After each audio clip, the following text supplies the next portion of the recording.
Hey everybody, hello and welcome back to channel Info Island, and guys, welcoming you all to another exam analysis video.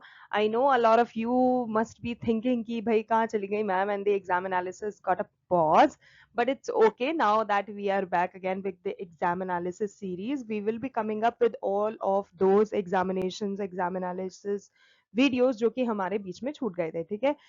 Now that आज हो गया है आपका 20th of February 2025 और आज का आपका एसएससी जीडी का जो फर्स्ट शिफ्ट का एग्जाम है वो कंडक्ट करवाया जा चुका है। सो गाइज हम आपके लिए लेकर आ चुके हैं वो इंपॉर्टेंट जीके जीएस के क्वेश्चंस जो कि आज यानी कि 20th फरवरी के फर्स्ट शिफ्ट के पेपर में आपसे पूछे गए थे। A lot of candidates were coming up to us and telling us कि भाई एग्जामिनेशन का लेवल आज तो इतना ज्यादा हाई नहीं था, ठीक है? क्वेश्चंस जो थे वो इजी थे, जीके जीएस भी इजी था, कॉमन से क्वेश्चंस पूछे गए थे नीरज चोपड़ा को लेकर, 2011 का सेंसस सर्वे को लेकर, etcetera etcetera. And yes, and as I always tell you कि कुछ इंपॉर्टेंट टॉपिक्स हैं जो कि जीडी में टारगेट किए जा रहे हैं, जैसे कि सेंसस सर्वे हो गया आपका, 5 ईयर प्लान्स हो गए आपके, स्पोर्ट्स से रिलेटेड हो गया, फोक डांसेस हो गए, अलग अलग स्टेट के अलग अलग फेस्टिवल्स हो गए, तो ये तो आपको अच्छे से पढ़ लेने हैं गाइस, ठीक है?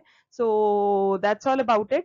इसके अलावा अगर आप चैनल पे नए हो, चैनल को अभी तक सब्सक्राइब नहीं करा है, तो जल्दी से जाइए, इट्स अ हम्बल रिक्वेस्ट, जल्दी से जाइए चैनल को सब्सक्राइब कर लीजिए, नोटिफिकेशन बेल आइकन को हिट कर दीजिए।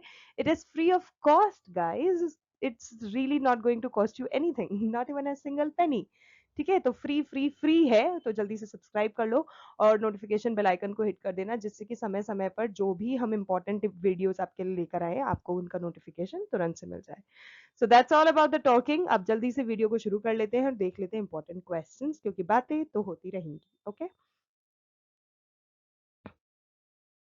सो गाइस फर्स्ट आप, जैसे कि अभी मैंने आपको बताया नीरज चोपड़ा, तो नीरज चोपड़ा से ही रिलेटेड क्वेश्चन आज के आपके फर्स्ट शिफ्ट में पूछ लिया गया है कि जो नीरज चोपड़ा है वो किस स्पोर्ट्स से रिलेटेड है। So guys let me just tell you, जो जैवलिन थ्रो है, जैवलिन थ्रो नामक जो स्पोर्ट है उससे रिलेटेड है नीरज चोपड़ा।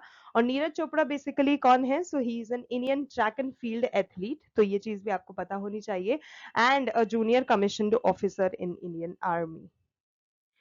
नीरज चोपड़ा जो हैं उन्होंने compete करा है javelin थ्रो में और उन्होंने गोल्ड मेडल भी जीता था 2018 का जो एशियन गेम्स हुआ था उसमें, with the national record of 88.06 metres, ठीक है? अपार्ट फ्रॉम दैट अगर उनकी मैरिज की बात करें तो guys recently he got married also, उसके भी काफी ज्यादा पिक्स आई थी, अगर आप लोगों ने नहीं देखी है तो प्लीज जरूर से देखिएगा। एंड इसके अलावा अगर गोल्ड मेडल की ही अगर हम बात करें तो 2018 का जो कॉमनवेल्थ गेम्स हुए थे उसमें भी उन्होंने गोल्ड मेडल जीता था। एंड इसके अलावा अचीवमेंट्स उनके कम नहीं है, काफी ज्यादा है।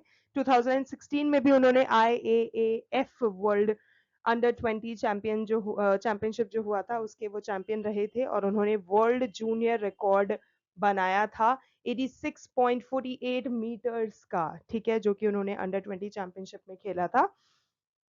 And yes, he was also selected as the flag bearer at the opening ceremony for India at the 2018 Asian Games, ठीक है? So ये सारे अचीवमेंट्स हैं उनके, आपको अच्छे से याद कर लेना है, बिकॉज यू नेवर नो आपको कब कौन से ईयर का उनका अचीवमेंट पूछ लिया जाए। Okay guys, now that because we are talking about athletes, तो कुछ ऐसे इंपॉर्टेंट अदर एथलीट्स मैं आपको बता देती हूँ एक दो, जिनके बारे में क्वेश्चन जरूर से पूछा जाता है, ठीक है? सो सबसे पहले रानी रामपाल देख लेते हैं। रानी रामपाल भी एक इंपॉर्टेंट प्लेयर है गाइस, वो एक इंडियन फील्ड हॉकी प्लेयर है। और जब वो 15 ईयर्स की थी ना, when she was only 15, ठीक है, she was the youngest player in the national team which participated in the 2010 world cup. 2010 का जो वर्ल्ड कप हुआ था उसमें वो यंगेस्ट प्लेयर सेलेक्ट की गई थी और उन्होंने at the age of 15 India को रिप्रेजेंट करा था हॉकी मैच के लिए। अवार्ड्स की अगर हम बात करें तो उनको पद्मश्री मिल चुका है, राजीव गांधी खेल रत्न अवार्ड मिल चुका है उनके हॉकी में अच्छे उनके कंट्रीब्यूशन के लिए, उनके डिस्ट्रीब्यूशन के लिए एंड नेशन के लिए जो वो अवार्ड्स लाती हैं उसके लिए। इसके अलावा she has also become the first ever hockey player world wide to win the prestigious world games athlete of the year.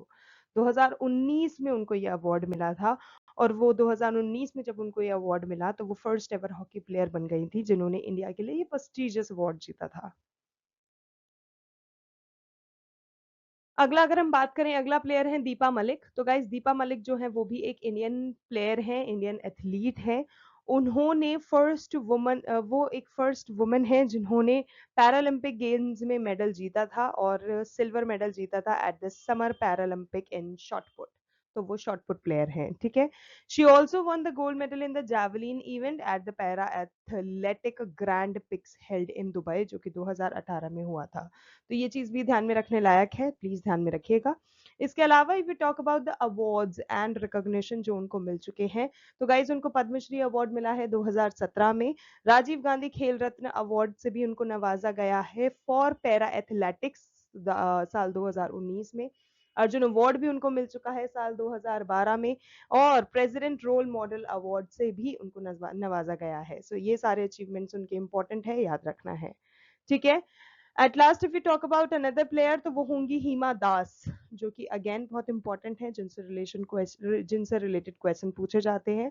So Hima Das basically कौन है? वो एक इंडियन स्प्रिंटर है and from the state of Assam. She basically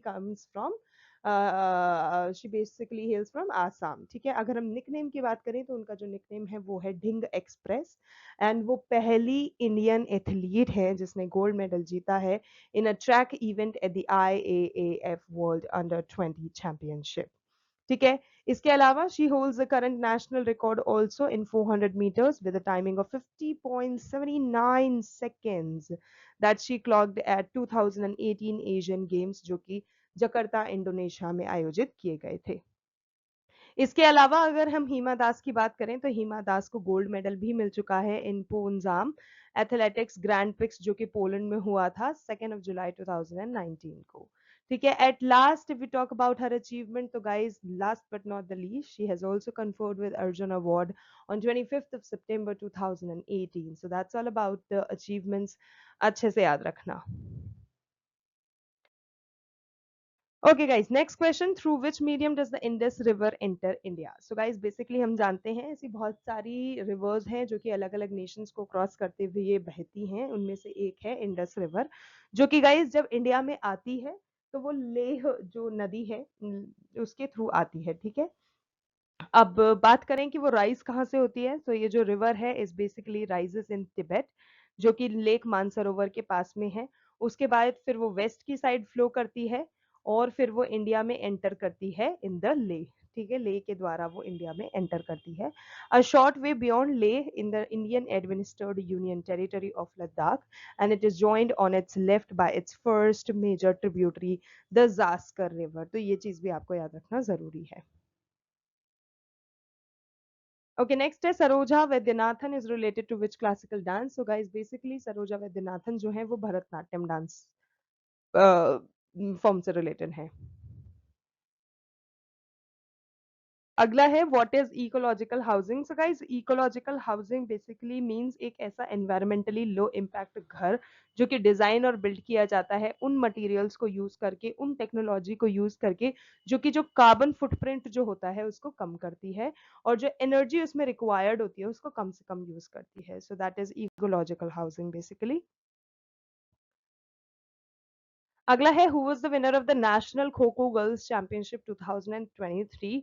guys इसमें a lot of candidates were getting confused कि ma'am Kerala होना चाहिए answer, Maharashtra होना चाहिए answer, but guys as per me the answer to this question should be Maharashtra, because in 2023 जो national kho kho girls championship हुआ था उसमें महाराष्ट्र was the state जो कि उसने अच्छा खासा कमबैक किया था और फिर उस championship को जीता था। So according to me it is Maharashtra, but let me just know in the comment section down below if I'm wrong or the answer should be something else.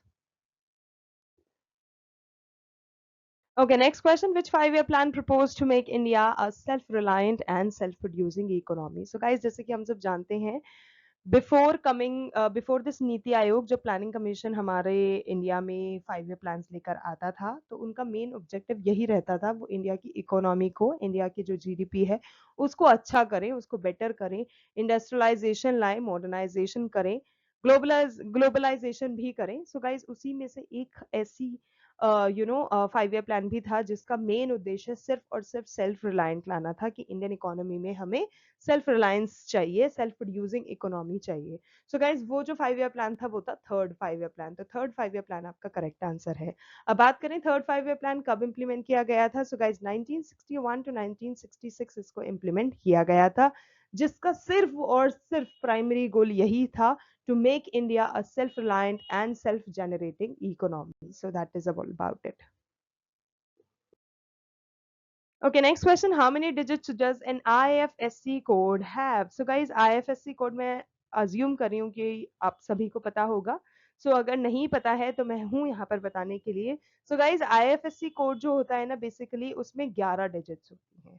अब उन 11 डिजिट्स को अगर अपन ब्रेक करें तो वो किस तरह से फॉर्म होता है, उसके जो 11 कैरेक्टर्स होते हैं उसमें गाइज जो फर्स्ट 4 कैरेक्टर्स होते हैं ना वो आपकी बैंक को रिप्रेजेंट करते हैं. ठीक है.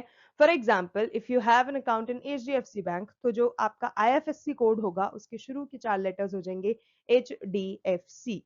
SBI में हो जाएगा SBIN जो भी होगा. ठीक है. और उसका जो 5th कैरेक्टर होगा वो हमेशा 0 रहने वाला है.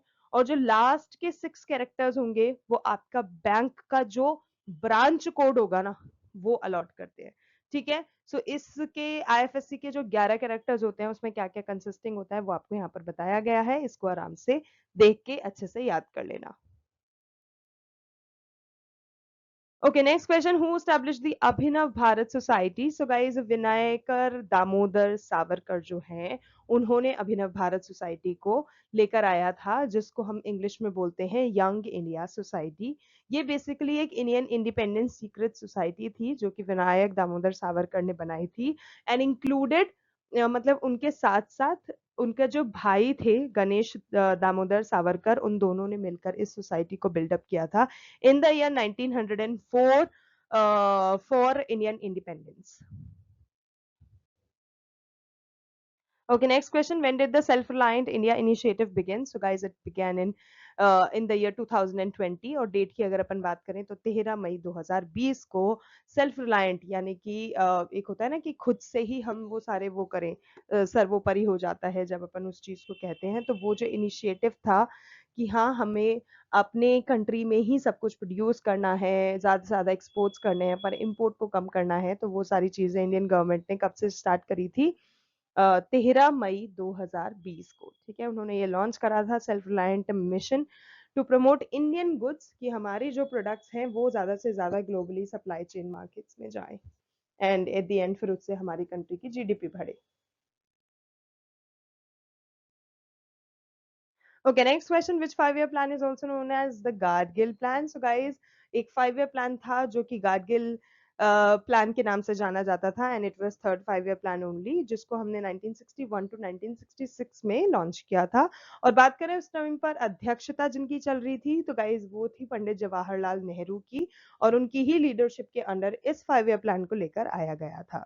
जो डेप्यूटी चेयरमैन है प्लानिंग कमीशन के एट दिस टाइम इस थर्ड 5 ईयर प्लान के टाइम पे, तो जो डेप्यूटी चेयरमैन थे ना वो थे DR गैडगिल. तो क्योंकि DR गैडगिल डेप्यूटी चेयरमैन थे उनके नाम पे ये थर्ड 5 ईयर प्लान रखा गया था, इसीलिए उनको गाडगिल योजना के नाम से भी जाना जाने लगा. Okay, next question. Which article contains fundamental rights? So guys, हमारे इंडियन कॉन्स्टिट्यूशन में जो फंडामेंटल राइट्स हैं वो भाग 3 के अंडर आती हैं, आर्टिकल 12 से 35 में आती है. सो बेसिकली अनुच्छेद 12 से 35 भाग 3 में आपको जितने भी हमारे मौलिक अधिकार हैं, चाहे वो समानता का हो, एजुकेशन का हो, फ्रीडम का हो, किसी भी चीज का जो भी है वो आपको 12 से 35 आर्टिकल के अंदर देखने मिल जाएगा. Okay, next question. What is the term of the Chief Election Commission, which is CEC of India? So guys, जो CEC होता है ना उसका जो टर्म होता है, मतलब टर्म एज इन वो कब से कब तक उस पोजीशन पे रहेगा, उस पोजीशन पे अपना कार्यभार संभालेगा. सो गाइज दो चीज होती हैं, एक तो 6 साल आप कह सकते हो. ठीक है. फॉर एग्जाम्पल 6 साल के लिए अगर आप जैसे मान लो 40 के हो, 45 के हो, 50 के हो तो आपके 6 साल तो वो हो जाएंगे, 6 साल के लिए हो गए. लेकिन मान लो अगर आप अपॉइंट करे गए हो एट द एज ऑफ 60, ठीक है, लेकिन क्योंकि 5 साल में ही आप 65 के हो जाओगे, ठीक है, तो आपको फिर 6 साल कंप्लीट नहीं करना पड़ेगा। Now that you have attain the age of 65, आप फिर वहां से उसका रिटायर हो सकते हैं, आप उस पोजीशन से हट सकते हैं। सो विच एवर कम्स फर्स्ट, या तो 6 इयर्स पूरे हो जाए या 65 इयर्स ऑफ एज हो जाए, जो विच एवर कम्स अर्लियर वो आपका सीईसी का टर्म कहलाता है।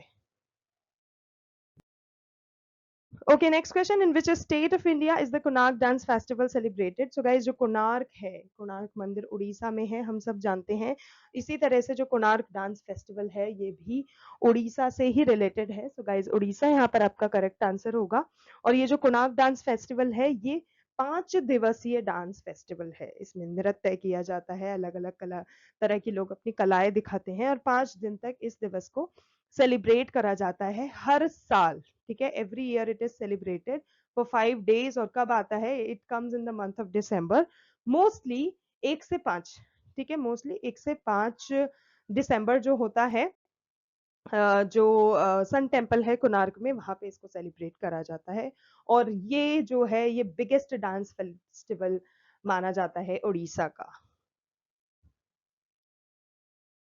ओके, अगला है who is the principal secretary to prime minister Narendra Modi. So guys, जो प्राइम मिनिस्टर नरेंद्र मोदी के प्रिंसिपल सेक्रेटरी हैं वो हैं पीके मिश्रा, यानी कि Pramod Kumar Mishra. Okay, next question. Who was awarded the Dada Saheb Phalke Award in the year 2024? So guys, 2024 के लिए जो मिथुन चक्रवर्ती हैं, उनको ये अवार्ड से नवाजा गया था, सम्मानित किया था। अब क्योंकि हम बात कर ही रहे हैं दादा साहेब फाल्के अवार्ड की, गाइज मैं आपको बता देती हूँ कि दादा साहेब फाल्के अवार्ड बेसिकली होता क्या है, उसमें कितना कैश प्राइज मिलता है और कब इसकी शुरुआत करी थी। सो बेसिकली जो दादा साहेब फाल्के अवार्ड है, ये आपका 1969 में स्टार्ट हो गया था। ठीक है, तब से इसको शुरू कर दिया गया था। और ये जो है, इसका जो नाम है दादा साहेब फाल्के अवार्ड, ये जो नाम है, ये इंडियन सिनेमा के एक बहुत ही दिग्गज इंसान रहे हैं, जिनका नाम रहा है धुंधी राज गोविंद फाल्के। उनके नाम पे ये अवार्ड का नाम दादा साहेब फाल्के अवार्ड पड़ा है। And he is the highest accolade in the Indian film industry. ये जो दादा साहेब फाल्के अवार्ड है, इसको हाईएस्ट एक्कोलेड माना जाता है इंडियन फिल्म इंडस्ट्री का। और जो फाल्के है, वो directed India's first feature film, जिसमें राजा हरीश चंद्र, जो कि 1923 में आई थी, उसको भी रिप्रेजेंट किया था। अब बात करें इसके जो रेसिपिएंट्स होते हैं, जो ये प्रेस्टिजियस अवार्ड है, उनको क्या मिलता है। सो ये जो बेसिकली रेसिपिएंट्स होते हैं, they are honoured with a shawl, they are honoured with a shawl, they are honoured with a Swarna Kamal, यानी कि गोल्डन लोटस उनको दिया जाता है मेडल के तौर पर। और उनको कैश प्राइज मिलता है of nothing less but 10 lakh rupees. So that is all about Dada Saheb Phalke award. अब गाइज, यहाँ पर हमने आपको लिस्ट प्रोवाइड कराई है, जिसमें आप देख सकते हैं कि किस साल किसको दादा साहेब फाल्के अवार्ड मिला था। क्योंकि जैसे आपको 2024 का पूछ लिया, यू नेवर नो, आपको 23, 22, 21, 20 कभी कभी पूछा जा सकता है। तो फॉर अ डेकेड हमने यहाँ पर लिस्ट प्रोवाइड आपको करा दी है, जिसमें 2024 की बात करें, which was the 74th edition of Dadasaheb Phalke award, वो मिला था मिथुन चक्रवर्ती को। 2023 मिला था रेखा जी को। 2022 मिला था आशा पारेख को। 2021 मिला था रजनीकांत को। 2020 मिला था अगेन आशा पारेख जी को। 2019 में मिला था रजनीकांत को। 2018 में मिला था अमिताभ बच्चन को। 2017 में मिला था विनोद खन्ना को। 2016 में मिला था काशी नाथुनी विश्वनाथ को, जो कि तेलुगु फिल्म्स के लिए उनको मिला था। यहाँ पर गाइस ये भी दे रखा है कि ये तमिल कैटेगरी है, हिंदी है या तेलुगु है। 2015 जो कि 63rd एडिशन था, वो मिला था मनोज कुमार को। और 2014 जो कि 62nd एडिशन था, वो मिला था शशि कपूर को। सो ये सारे इंपॉर्टेंट चीजें हैं, आपको याद रखनी है। So guys, next important question है मोहिनी अट्टम, जो कि हमेशा ही पूछा जाता है, चाहे किसी भी कॉम्पिटेटिव एग्जाम की बात कर लो। So Mohiniyattam basically is a classical dance of which state? So guys, it is related to Kerala. और जो मोहिनी अट्टम है, ये क्लासिकल डांस फॉर्म है जो कि southern Indian state of Kerala से ही ओरिजिनेट हुआ है।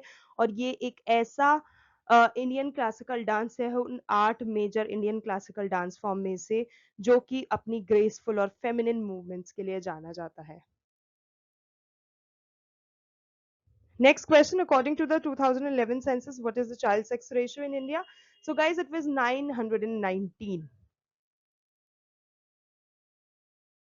अब बात करें कि जो सेक्स रेशियो होता है, ये जो चाइल्ड सेक्स रेशियो होता है, ये डिटरमाइन कैसे किया जाता है? तो guys, according to the decennial Indian census, जो सेक्स रेशियो है in the 0 to 6 age group in India went from, तो 0 to 6 एज ग्रुप के बच्चों में यहाँ पे उसको मेजर किया जाता है, जो कि 104 मेल्स पर 100 फीमेल्स था 1981 में। तो वो 1991 में हो गया था 105.8, और 2001 में हो गया था 107.8, और 2011 में हो गया था 108.8। तो ये सारी चीजें भी आपको याद रखनी है। और ये जो रेशियो है, ये सबसे ज्यादा कुछ स्टेट्स में रहा है, जो कि पंजाब और हरियाणा जैसी स्टेट्स हैं, वहां पर 118 और 120 रहा है। पंजाब में 118, हरियाणा में 120। और ये जो चाइल्ड सेक्स रेशियो है, that has been more prominent for males in India for quite a while, ठीक है, since the 1980s with 30 fewer females to male. तो ये आपको चीज ध्यान में रखना है। ओके गाइज, अब यहां पर हम देख लेते हैं कब तब कितनी पॉपुलेशन रही थी। सो गाइस, 2011 का जो सेंसस सर्वे था आपका, उसमें हमारी इंडियन पॉपुलेशन इतनी थी। लिटरेसी यहाँ पे गाइस दोनों का दे रखा है, ठीक है, मेल्स फीमेल और टोटल, आपको तीनों ही नंबर अच्छे से पढ़ लेना है। लिटरेसी रेट जो रही थी टोटल 74 रही थी, मेल्स फीमेल्स की इतनी। डेंसिटी ऑफ पॉपुलेशन 382 पर किलोमीटर स्क्वायर थी। सेक्स रेशियो 943 फीमेल्स थी आपका पर 1000 मेल्स, और चाइल्ड सेक्स रेशियो जो था ना, वो आपका 919 फीमेल्स रहा था पर 1000 मेल्स, जो कि 0 to 6 एज ग्रुप के लिए मेजर किया जाता है, कैलकुलेट किया जाता है, ठीक है। तो ये इंपॉर्टेंट है, टेबल अच्छे से पढ़ लेना, अच्छे से याद कर लेना। So that's it guys, those were the very important GK GS questions, जो कि आज यानी कि आपके 20 फरवरी का जो आपका फर्स्ट शिफ्ट का एचएससी जीडी का पेपर हुआ है, उसमें पूछे गए हैं। If you like the video, found it informative, then don't forget to like, share and subscribe to our channel Info Island, because this is the only platform where you're gonna get all the important questions related to all the competitive exams, ठीक है। आज के लिए बस इतना ही। Thank you so much for watching, thank you so much for your time. We will see you in our next video. तब तक के लिए all the very best to all the candidates and much love to all of you all.